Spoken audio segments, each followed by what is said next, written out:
November is a month where we run into more family members. And sometimes we've been kind of in a little bubble and we haven't had to endure the criticism that may be coming from our own parents. So I want to talk to you this week about what to do when grandparents are anti-unschooling. I'm Sue Patterson, and welcome to the Unschooling Mom2Mom Podcast. I believe the best way to conquer your fears and hesitations about unschooling is to get good information and support.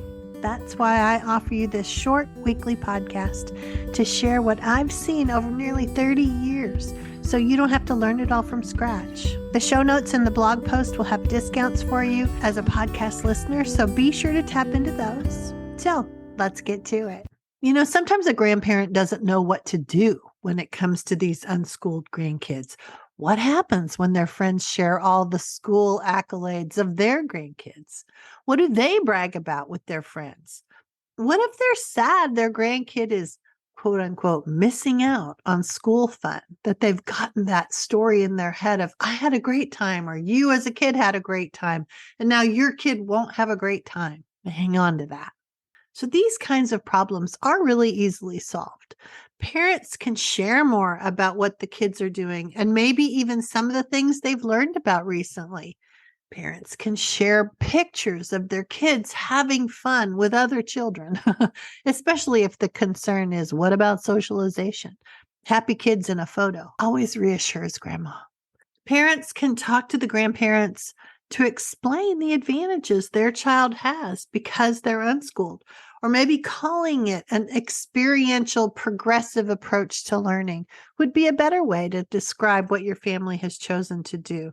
The word unschooling realistically can be a turnoff for a lot of people, so you don't have to use it. But sometimes the criticism can be harsher, and it can leave parents stunned and saddened that the grandparents are not on board. Grandparents may have been stewing about the educational choice, but not sure how to broach the subject. Or maybe they've dropped little hints of disapproval that you as the parents are not picking up on or are choosing to ignore. And then they blow up and they say something insulting right there at the Thanksgiving dinner table, or they pull their grandchild aside and try to persuade them that school is the better place for them to be. And this can cause parents to feel angry and hurt. So let's break this all apart so we can see how we're going to solve this situation. Getting our own ego under control so we can react with a calm head and have clear thoughts. Sometimes it boils down to their lack of information. It's very likely that the grandparents are probably operating on way less information than you are.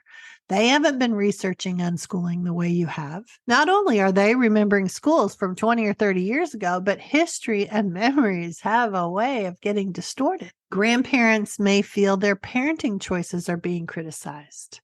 They may feel the message is that you're not happy with how they raised you. And choosing a different path may feel like we're rejecting the choices they made. Grandparents may need to be reassured that our decisions about our own children and their education have to do with what we've learned about education and what we see in the world today. It's a different place. If you had a good childhood, you could even mention that your ability to choose what's best over what's popular was something they encouraged and nurtured in you. Sometimes the issue is all about roles, especially if you're new to parenting. Maybe when the children were little, you may have turned to them a lot for parenting advice. This isn't a bad thing per se, because we can all learn a lot from generations before us. But sometimes it keeps us in the daughter-son role and doesn't allow us to move into the competent adult role.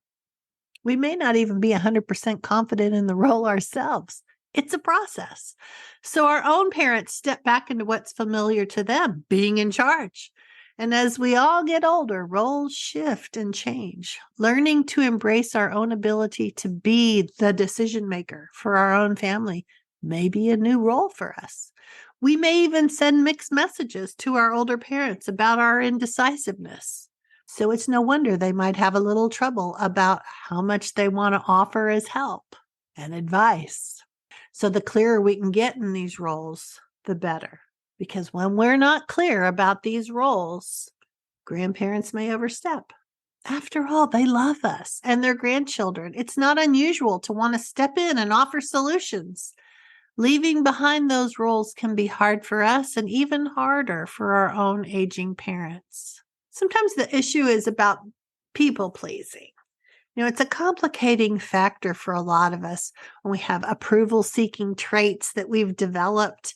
It's not surprising that we have this. We've had years of conditioning from our own school experience, as well as the mainstream parenting styles that were used. No wonder this can be a struggle for many of us. It's important to realize that learning new ways is a path filled with a lot of trial and error, emphasis on the error. But in the same way our unschooled children learn, we learn too. It may take some journaling or some internal work to see our personal journey and our inner motivations, but that's how growth happens, right? I have some tools that can help you with this. Check the link in the blog post or the show notes at the podcast platform. There'll be some links for you. So once you've embraced these ideas, and it may not happen overnight, it helps to remind yourself that sometimes even the harshest comments are coming from fear. You may know clearly that your own parents love you and your child, but their fear has gotten the better of them. When you can reframe that to see that it's possible that they love your child so much, they will risk making you mad.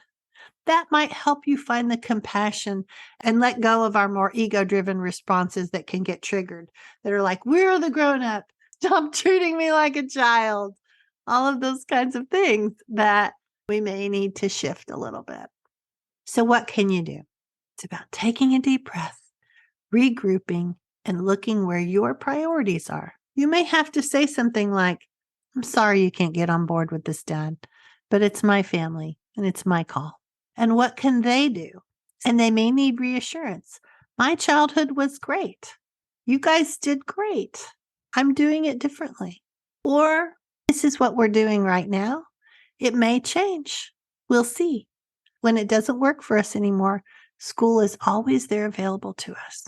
So sometimes parents need us to help them figure out ways that they can connect with their grandkids and with us instead of the usual, what did you learn in school today? So I have this graphic over at the blog post. You might want to go see it, but I'll read to you a dozen ways that they can be the grandparents we know they want to be. So you might mention to them that you want to connect with the children individually, that maybe doing something without the whole group is a better way to approach it.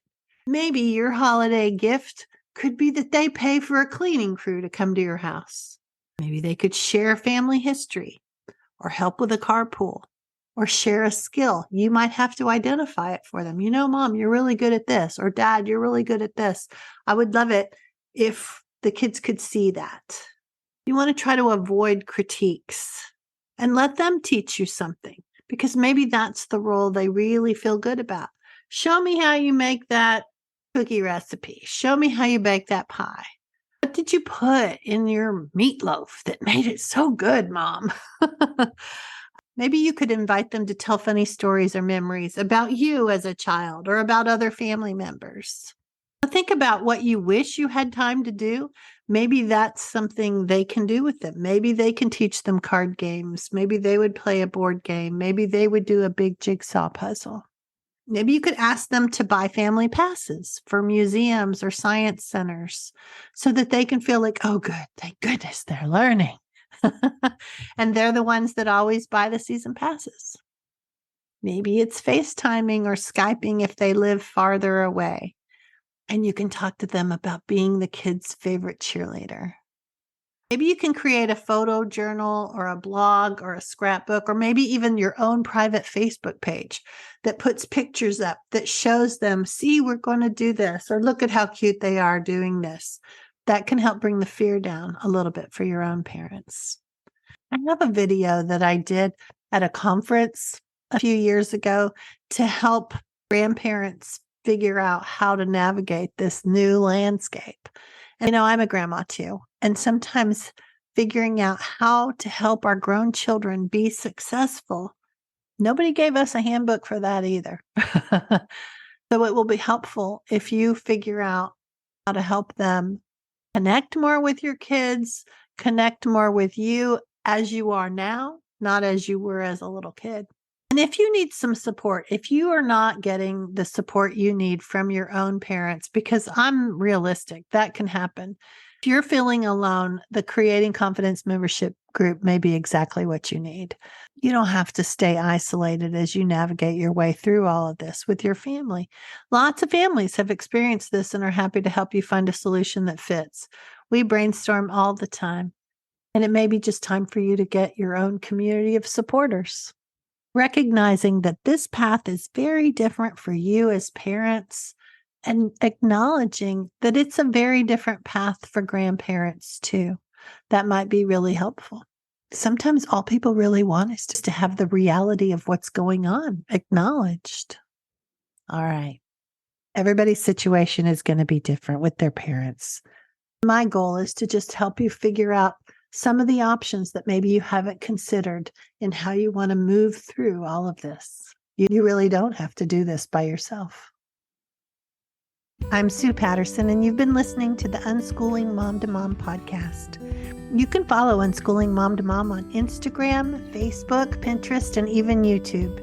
If you haven't yet, go to Apple Podcasts, Spotify, or whatever your favorite listening platform is, and subscribe, rate, and review this podcast.